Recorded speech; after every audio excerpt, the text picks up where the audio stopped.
Hello दोस्तों, मैं पीयूष जौहरी आपका अपने यूट्यूब चैनल पर बहुत बहुत स्वागत है। जैसा कि अभी तक आपको प्रैक्टिस सेट सॉल्व करवाए जा रहे थे, उसी श्रृंखला में नया प्रैक्टिस सेट आपके लिए, जिसमें हमारा सिलेबस में टॉपिक रहेगा हिस्ट्री के क्वेश्चंस रहेंगे, कुछ ज्योग्राफी के क्वेश्चंस रहेंगे, कुछ इकोनॉमिक्स के क्वेश्चंस रहेंगे, कुछ कॉन्स्टिट्यूशन के क्वेश्चन रहेंगे और साइंस के कुछ नोट्स टाइप के रहेंगे। जो आपके पेट जो अभी एग्ज़ाम आ रहा है वीडियो और ग्रुप डी के लिए बहुत महत्वपूर्ण क्वेश्चन है इसमें। And subscribe my channel target learn 98।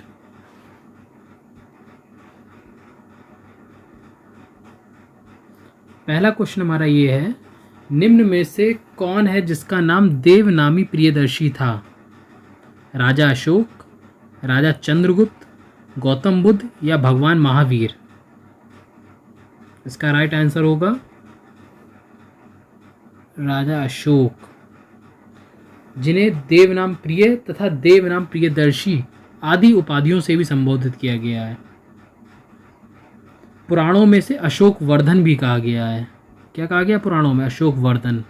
इसे देवनाम प्रियदर्शी या फिर देवनाम प्रिय भी कहा गया है और पुराणों में से अशोक वर्धन कहा गया है।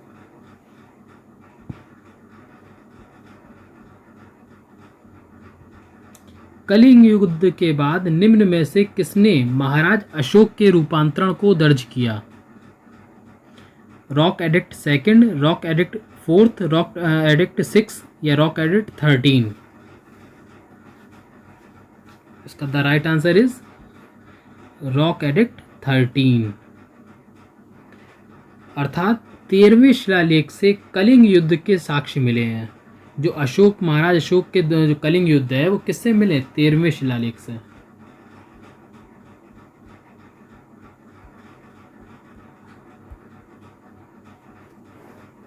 कलिंग युद्ध के साक्ष्य किससे मिले? 13वें शिलालेख से, यानी कि रॉक एडिक्ट 13 से।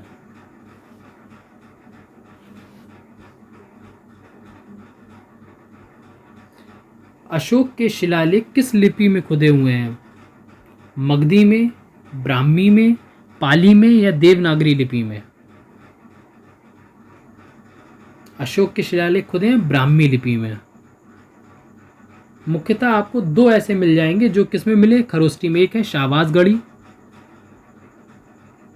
ध्यान रखिएगा इन दो का, एक शाहबाजगढ़ी और दूसरा आपका मानसहरा। ये दो आपको मिलेंगे खरोष्टी में।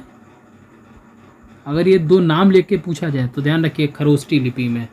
बाकी मोस्टली अशोक के शिलालेख किसमें मिले? ब्राह्मी लिपि में। खरोष्टी में कौन कौन से मिले? शाहबाजगढ़ी और मानसहरा। बाकी सभी किस लिपि में मिले? ब्राह्मी लिपि में मिले हैं।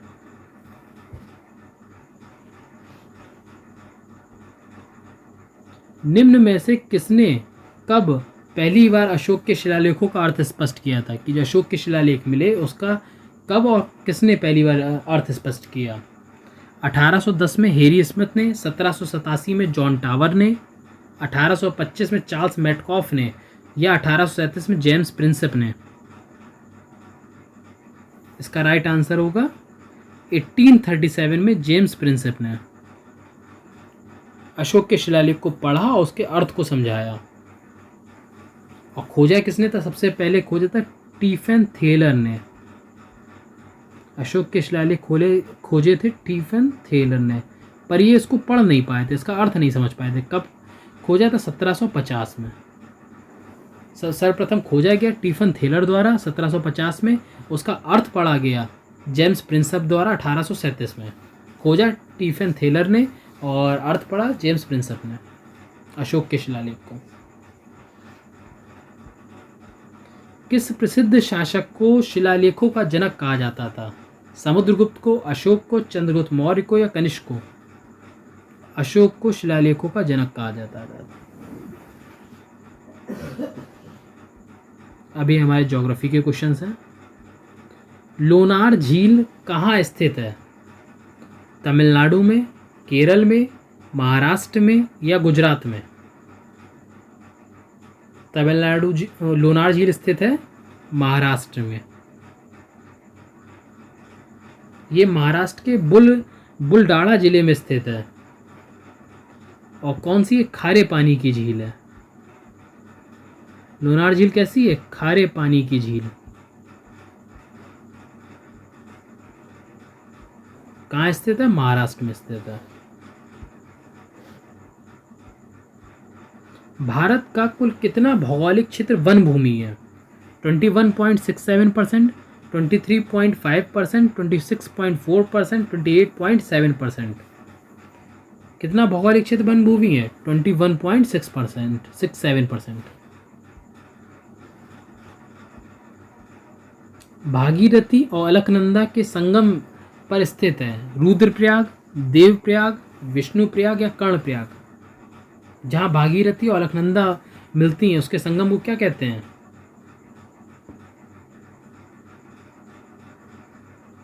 उसके संगम को कहेंगे देवप्रयाग। जहाँ भागीरथी और अलकनंदा मिलेंगे उसको कहेंगे देवप्रयाग। अब इस क्वेश्चन से कई क्वेश्चंस निकलते हैं और जो पेपर में पूछे भी जाते हैं। सबसे पहले एक सिंपल सा क्वेश्चन है, उत्तर प्रदेश की सबसे लंबी नदी कौन सी है? गंगा नदी। कौन सी नदी? गंगा नदी। इसकी लंबाई क्या है? 2525 मीटर। पूछा जाए यूपी में कितनी है? 1450 मीटर। ठीक है, टोटल लंबाई है 2525, यूपी में 1450। ठीक है, अब उसके बाद इसमें क्वेश्चंस क्या आते हैं? सबसे पहले जो नदी चलती है वो कहाँ से चलती है? सबसे पहले मिलती है विष्णुप्रयाग में। कहाँ पे मिलती है? विष्णुप्रयाग में। सर्वप्रथम विष्णुप्रयाग में क्या क्या मिलती है? यहाँ पे विष्णु गंगा मिलेगी और धौली गंगा मिलेगी। कौन कौन सी? विष्णु गंगा प्लस धौली गंगा। विष्णुप्रयाग में विष्णु गंगा प्लस धौली गंगा। जब ये दोनों मिलके आगे चलती हैं तो बन जाती है अलकनंदा। अलकनंदा और नंदाकिनी ये मिलती है नंदप्रयाग पे। नंदप्रयाग पे क्या मिलेगी? अलकनंदा और नंदाकिनी। ठीक है, तीसरे नंबर पे क्या होता है? जब अलकनंदा और नंदाकिनी मिल जाती है तो ये अलकनंदा का रूप ले लेती हैं। अलकनंदा जब मिल जाती है तो वो मिलती है कर्णप्रयाग पर। कर्णप्रयाग पर अलकनंदा प्लस भाई कौन सी नदी होगी? कर्णप्रयाग पर अलकनंदा और पिंडार नदी। ठीक है, पिंडार नदी हो गई। फिर यहाँ से भी जब अलकनंदा और पिंडार नदी मिलती है तो तब भी अलकनंदा बनी रहती है। फिर वो मिलती है जाके रुद्रप्रयाग पर। रुद्रप्रयाग पर अलकनंदा और मंदाकिनी मिलती हैं। कौन कौन सी? अलकनंदा और मंदाकिनी। ये दोनों मिलने के बाद भी हमारी कौन सी रहती है? अलकनंदा नदी, जो देवप्रयाग पर भागीरथी और अलकनंदा मिलती हैं।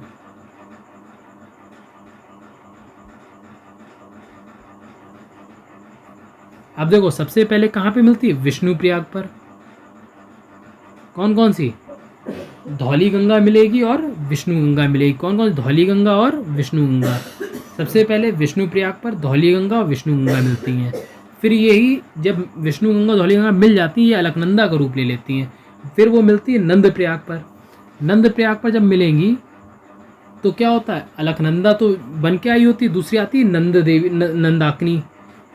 नंदाकिनी जब आती है, नंदाकिनी और अलकनंदा मिलकर अलकनंदा का रूप ले लेती है। फिर ये जाती है आपकी कर्णप्रयाग पर। कर्णप्रयाग पर पिंडार नदी मिल जाती है। पिंडार नदी और अलकनंदा मिलने के बाद फिर अलकनंदा रहती है, वो मिलती है रुद्रप्रयाग पर। रुद्रप्रयाग पर अलकनंदा और मंदाकिनी मिलती है, फिर अलकनंदा ही बनी रहती है। फिर 5वें नंबर पर मिलती है देवप्रयाग पर, जो भागीरथी जो गंगोत्री हिमनद से निकली होती है और अलकनंदा मिलती है, वो गंगा का स्वरूप ले लेती है। किस पर? देवप्रयाग पर। तो सबसे पहले हमारा कौन सा आएगा? सबसे पहले आएगा विष्णुप्रयाग, फिर आएगा नंदप्रयाग, थर्ड नंबर पे कर्णप्रयाग, चौथे पे रुद्रप्रयाग, 5वें पे देवप्रयाग। कौन कौन से? विष्णुप्रयाग, फिर नंदप्रयाग, फिर कर्णप्रयाग, फिर रुद्रप्रयाग, फिर देवप्रयाग। विष्णु, नंद, कर्ण, रुद्र और देवप्रयाग। ठीक है, और इससे रिलेटेड क्वेश्चंस क्या हैं? और गंगा नदी का उद्गम स्थल पूछ लेता है। गंगा नदी का उद्गम स्थल क्या होगा? गंगोत्री। गंगा नदी का उद्गम स्थल क्या है? गंगोत्री।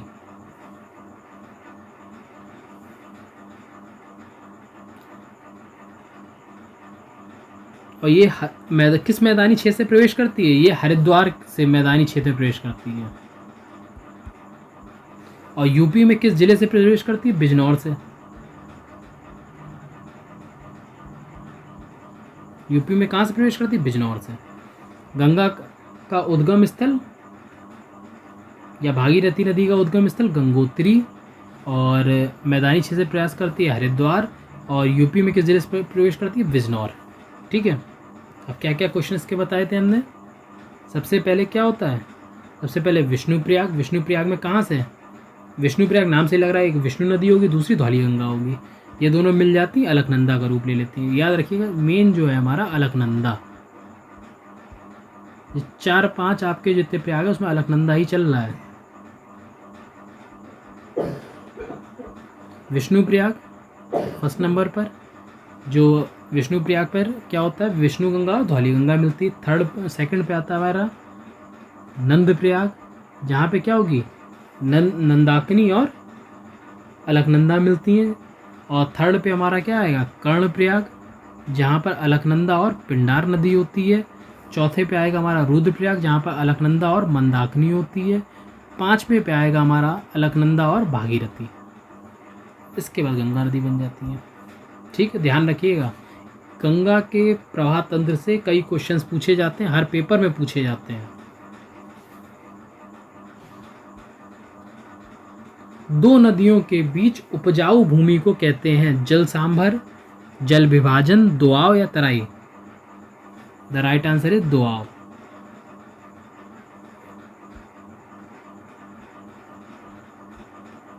पश्चिम बंगाल में रानीगंज का संबंध है कोयला क्षेत्र से, लौह अयस्क से, मैग्नीज से या तांबा से? पश्चिम बंगाल में रानीगंज संबंध है कोयला क्षेत्र से।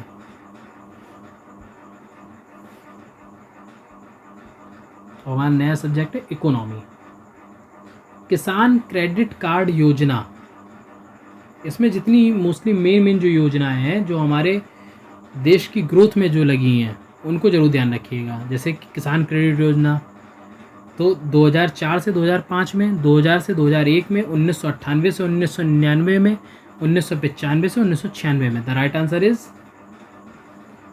98 से 99 में। किसान क्रेडिट कार्ड योजना, किसान को क्रेडिट कार्ड योजना देना, इसका उद्देश्य क्या था? इसका पर्पस क्या था? इसका पर्पस क्या था? इसका पर्पस था बैंकिंग व्यवस्था से किसानों को समुचित और यथा समय एवं आसान तरीके से आर्थिक सहायता दिलाना। मतलब किसानों को जब पैसे की ज़रूरत हो तो वो किसी साहूकार के पास ना जाए, एक उचित तरीके से बैंकों से वो लोन ले या उधार ले, वो भी सस्ते, सरल और आसान तरीके से। इसकी पहल कब हुई है? 98 से 99 में, किसान क्रेडिट कार्ड योजना, वो भी कम ब्याज दर पर। उत्तर प्रदेश कृषि अनुसंधान परिषद स्थित है। उत्तर प्रदेश का कृषि अनुसंधान परिषद कहाँ स्थित है? कानपुर में, गाजियाबाद में, इलाहाबाद में या लखनऊ में?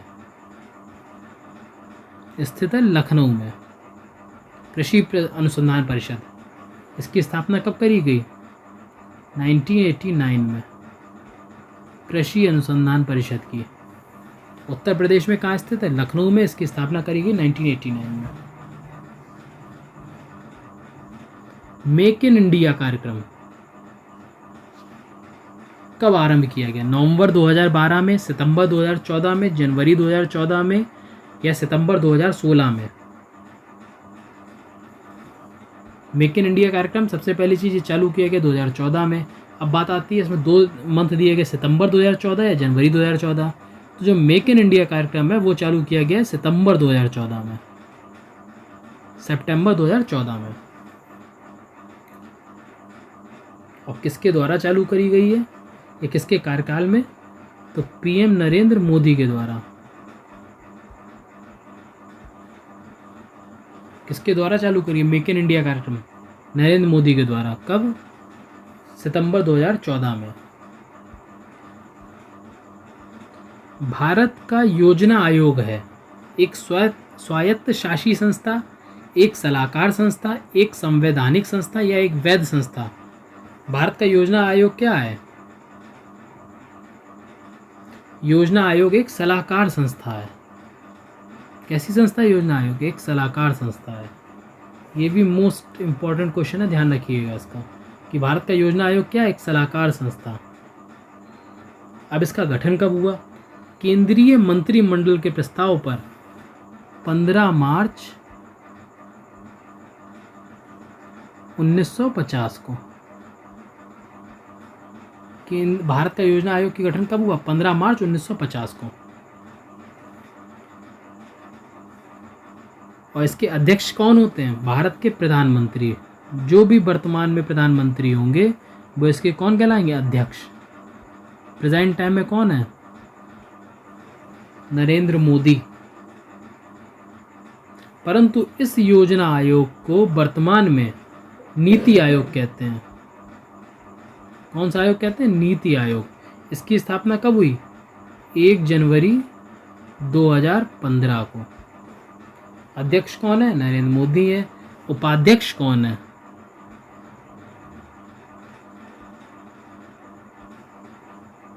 डॉक्टर राजीव कुमार।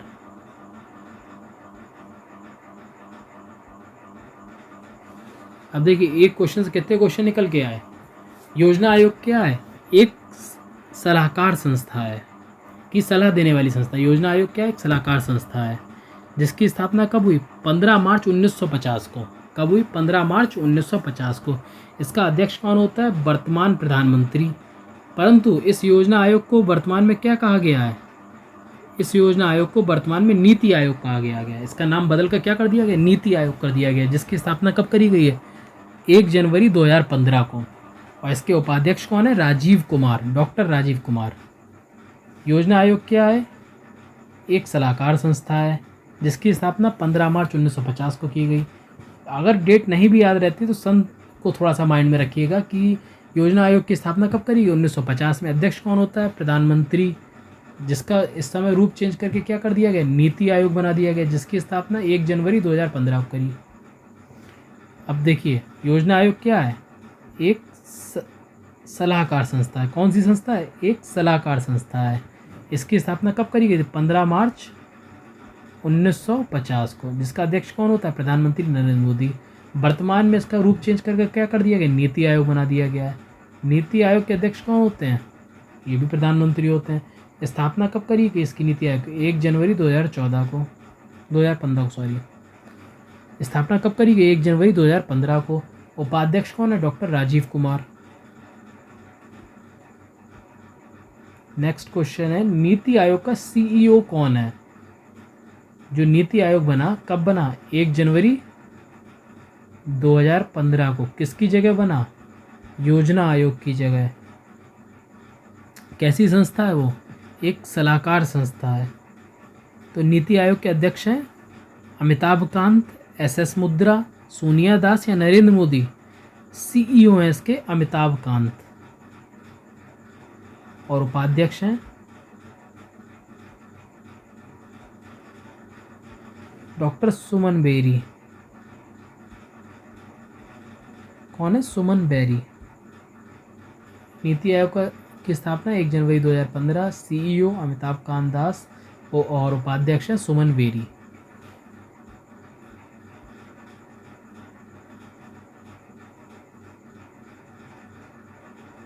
अब हमारा नेक्स्ट टॉपिक है कॉन्स्टिट्यूशन अर्थात संविधान। निम्न में से वह व्यक्ति कौन था जिसे भारत के राष्ट्रपति के रूप में निर्विरोध चुना गया, जिसके अपोजिट में कोई नहीं खड़ा हुआ? ऐसा कौन सा राष्ट्रपति था? Doctor Rajendra Prasad, doctor S Radhakrishnan, doctor नीलम संजीव रेड्डी, डॉक्टर शंकर दयाल। निर्विरोध चुने जाने वाले थे डॉक्टर नीलम संजीव रेड्डी।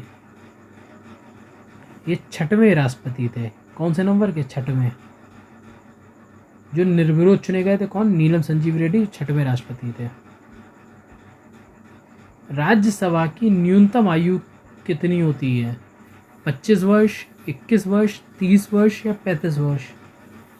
न्यूनतम आयु होती है 30 वर्ष। अनुच्छेद आर्टिकल 84B के तहत। हमारा संसद किस में आता है? संसद होता है आर्टिकल 79 में। राज्यसभा किस में आता है? 80 में। लोकसभा किस में आता है? 81 में। अब देखो राज्यसभा का पूछा है, राज्यसभा ये आ गया, तो राज्यसभा के 80 के अंदर ही 84 है, जिसमें ये निश्चित किया गया इसकी आयु 30 वर्ष होती है। राज्यसभा के लिए न्यूनतम आयु कितनी है? 30 वर्ष, आर्टिकल 84B के तहत। लोकसभा की न्यूनतम आयु कितनी है? 25 वर्ष, 21 वर्ष, 30 वर्ष या 35 वर्ष? लोकसभा की न्यूनतम आयु है 25 वर्ष। और राज्यसभा की है 30 वर्ष और लोकसभा की है 25 वर्ष।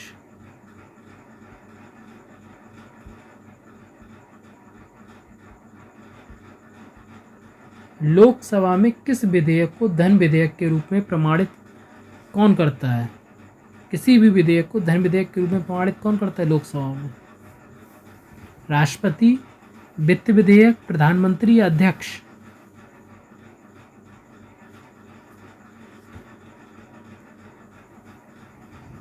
पारित करता है अध्यक्ष। जो भी लोकसभा का अध्यक्ष होगा वो इस विधेयक को पारित करेगा। धन विधेयक के रूप में कौन पारित करता है? लोकसभा का अध्यक्ष, वही इसको पारित करता है। वर्तमान में उच्चतम न्यायालय में मुख्य न्यायाधीश के अतिरिक्त कितने न्यायाधीश होंगे? प्रेजेंट में उच्चतम न्यायालय यानी कि सुप्रीम कोर्ट में मुख्य न्यायाधीश के अतिरिक्त, चीफ जस्टिस के अतिरिक्त अन्य कितने न्यायाधीश होंगे? 33, 26, 30 या 31? मुख्य न्यायाधीश के अतिरिक्त कितने न्यायाधीश होंगे? 33। The right answer is 33। इसमें कॉन्सेप्ट चलता है 33 अन्य न्यायाधीश, एक मुख्य न्यायाधीश। और जो मूल संविधान था उसमें कितने न्यायाधीश बनाए गए थे? उसमें टोटल 8 न्यायाधीश बनाए गए थे। कैसे? एक मुख्य न्यायाधीश, 7 अन्य न्यायाधीश। मूल संविधान में कितने न्यायाधीश बनाए गए थे? 8। और वर्तमान में 34, 33 अन्य न्यायाधीश और एक मुख्य न्यायाधीश।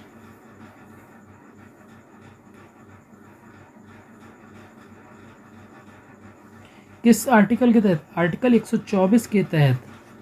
कौन से आर्टिकल के तहत? आर्टिकल 124 के तहत सुप्रीम कोर्ट में न्यायाधीशों की संख्या में वृद्धि करने की शक्ति किसको प्राप्त करी गई है? संसद को। अब देखो सर्वप्रथम कब थे संविधान में? 8 न्यायाधीश। प्रेजेंट टाइम में कितने? 34, 33 + 1। तो 21 आर्टिकल के तहत है, 124 के तहत। और सुप्रीम कोर्ट को ये शक्ति दी गई है किसके तहत? सुप्रीम कोर्ट के तहत आर्टिकल 124 में न्यायाधीशों की संख्या में वृद्धि करने की शक्ति किसको प्राप्त है? कि न्यायाधीश की संख्या कितनी होनी है? संसद को प्राप्त है। वर्तमान में कितने? 33 + 1। प्राचीन में कितने थे? 7 + 1, 8। अब साइंस के कुछ नोट्स हैं, इसको आप नोट करिएगा और समझते जाइएगा। रमन प्रभाव की खोज के लिए वर्ष 1930 का भौतिकी का पुरस्कार सर चंद्रशेखर वेंकट रमन को दिया गया। इस प्रभाव की खोज की तिथि 28 फरवरी को राष्ट्रीय विज्ञान दिवस के रूप में मनाया जाता है। देखो इससे कई क्वेश्चन बनेंगे कि राष्ट्रीय विज्ञान दिवस कब मनाया जाता है? 28 फरवरी। राष्ट्रीय विज्ञान दिवस कब मनाया जाएगा? 28 फरवरी को मनाया जाता है। और किस प्रभाव की खोज करी थी? रमन प्रभाव की खोज करी थी। किसने करी थी? सर चंद्रशेखर वेंकट रमन ने करी थी। किस में करी थी? भौतिकी के क्षेत्र में करी थी। किस सन में? 1930 में करी थी। तो क्या बात हुई? रमन प्रभाव की खोज के लिए वर्ष 1930 का भौतिकी का पुरस्कार, यानी कि भौतिकी का पुरस्कार, फिजिक्स का पुरस्कार सर चंद्रशेखर वेंकट रमन को प्रदान किया गया। रमन प्रभाव की खोज के लिए किसे प्रदान किया गया? चंद्रशेखर वेंकट रमन को प्रदान किया गया। इस प्रभाव की खोज की तिथि 28 फरवरी को राष्ट्रीय विज्ञान दिवस के रूप में मनाया जाता है। 28 फरवरी को राष्ट्रीय विज्ञान दिवस के रूप में। रेडियो कार्बन 14 का प्रयोग किसी पदार्थ के आयु का निर्धारण करने में किया जाता है। वायु का प्रवाह, उच्च वायु दाब से निम्न वायु दाब की दिशा में होता है। अब पूछा जा सकता है कि किसी भी पदार्थ की आयु का निर्धारण किससे करते हैं? C14 से। कितनी भी पुरानी चीज़ है उसका निर्धारण किससे करते हैं? कार्बन के 14 से, C14 से। इसका प्रभाव उच्च वायु दाब से, हाई टेम्परेचर से निम्न वायु दाब की दिशा में होता है। वॉशिंग मशीन की कार्यप्रणाली किस सिद्धांत पर कार्य करती है? अपकेंद्रण के सिद्धांत पर। जो वॉशिंग मशीन घूमती है, जो राउंडिंग लगाती है, किसके बल के कारण करती है? अपकेंद्रण बल के कारण या अपकेंद्रण सिद्धांत के द्वारा। वॉशिंग मशीन की कार्यप्रणाली किस पर कार्य करती है? अपकेंद्रण के सिद्धांत पर। 1614 में जॉन नेपियर ने लवगणक की संकल्पना की। लवगणक यानी कि लॉग की संकल्पना किसने करी? जॉन नेपियर ने। कब करी? 1614 में। सीधे आप याद रखिए, सन्ना भी याद रहे। लवगणक की रचना किसने करी? जॉन नेपियर ने। जॉन नेपियर ने लवगणक की रचना करी। ऑक्सीजन की खोज किसने करी? जोसेफ प्रेस्टले ने। O2 की खोज किसने करी है? जोसेफ प्रेस्ले ने। कब करी? 1774 में। जॉन नेपियर ने किसकी खोज करी है? लवगणक की संकल्पना दी है। जॉन नेपियर ने लवगणक की संकल्पना दी है। ऑक्सीजन की खोज 1774 में जोसेफ प्रेस्टले ने की थी। ऑक्सीजन खोज किसने करी? जोसेफ प्रेस्टले ने 1774 में। मानव निर्मित प्रथम उपग्रह कौन सा था? स्पुतनिक फर्स्ट था, जो मानव द्वारा प्रथम निर्मित उपग्रह बनाया गया था। और क्रोनोलॉजी विज्ञान की वह शाखा है इसमें समय की अवधि का अध्ययन किया जाता है। समय की अवधि का अध्ययन किसमें किया था? क्रोनोलॉजी में। और मानव निर्मित प्रथम उपग्रह है स्पुतनिक फर्स्ट। मानव द्वारा बनाया गया प्रथम उपग्रह स्पुतनिक फर्स्ट। क्रोनोलॉजी विज्ञान की वह शाखा है इसमें समय की अवधि का अध्ययन किया जाता है। डाल्टन ने परमाणु सिद्धांत का प्रतिपादन किया। एटॉमिक थ्योरी किसने दिया? डाल्टन ने दिया। समुद्र की गहराई समानता किसमें नापी जाती है? कि कितना गहरा है, कितना डीप है, तो वो फैथोमीटर में नापी जाती है। और नॉटिकल मील समुद्री दूरी, समुद्र जैसी दूरी मापने के लिए नॉटिकल मील की यूज़ करते हैं।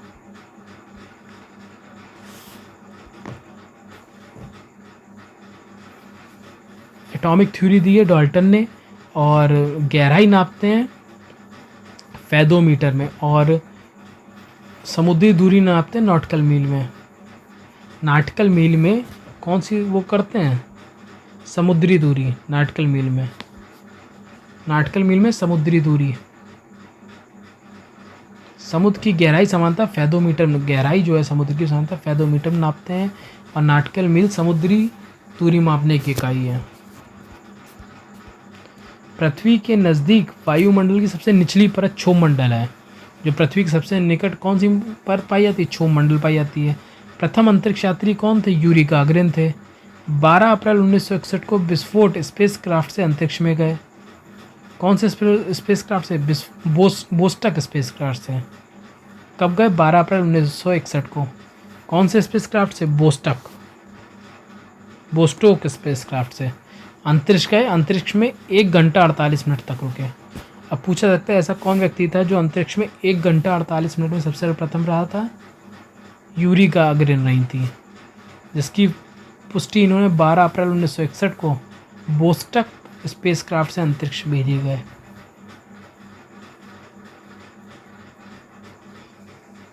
कौन से स्पेसक्राफ्ट से? बोस्टक स्पेसक्राफ्ट से अंतरिक्ष गए और अंतरिक्ष में 1 घंटा 48 मिनट तक रहे। कौन सर्वप्रथम गया था? Yuri Gagarin. प्रथम अंतरिक्ष यात्री यूरी गागरिन थी, जो 12 अप्रैल 1961 को गई बोस्टक से और बोस्टक स्पेसक्राफ्ट से, और अंतरिक्ष में 1 घंटा 48 मिनट तक रही। कितने मिनट तक? 1 घंटा 48 मिनट। जापान पर प्रथम परमाणु बम कब गिराया गया? जापान पर प्रथम समझ लीजिए उसको, चाहे कुछ भी। जापान पर परमाणु बम गिराया गया 1945 में। जापान पर प्रथम परमाणु बम गिराया गया 1945 में। प्रथम भारतीय अंतरिक्ष यात्री राकेश शर्मा थे। चांद पर आदमी को ले जाने वाला स्पेस शटल का नाम अपोलो 11 था। चांद पर आदमी को ले जाने वाला पहले शटल का नाम क्या था? अपोलो 11 था। और प्रथम भारतीय अंतरिक्ष यात्री कौन है? राकेश शर्मा। अगर भारत का पूछा जाए तो राकेश शर्मा है। वैसे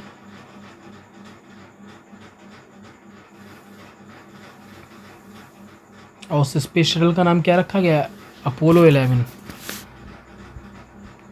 भारत द्वारा चंद्रमा पर भेजे गए पहले यान का नाम, जो भारत द्वारा चंद्रमा पर भेजे गए पहले यान का नाम क्या है? भारत ने चंद्रमा पर जो पहला चंद्रयान भेजा उसका नाम है चंद्रयान फर्स्ट। कौन सा है? भारत द्वारा चंद्रमा भेजा गया पहला चंद्रयान है चंद्रमा फर्स्ट। ब्रह्मांड का अध्ययन कॉस्मोलॉजी के रूप में किया जाता है। ब्रह्मांड का अध्ययन किसमें किया जाता है? कॉस्मोलॉजी के रूप में। ये हमारा आज का आखिरी पॉइंट था। अगर आपको हमारी बताई हुई जानकारी अच्छी लगी हो तो हमारे चैनल को लाइक कीजिए, सब्सक्राइब कीजिए और शेयर कीजिए। Thank you.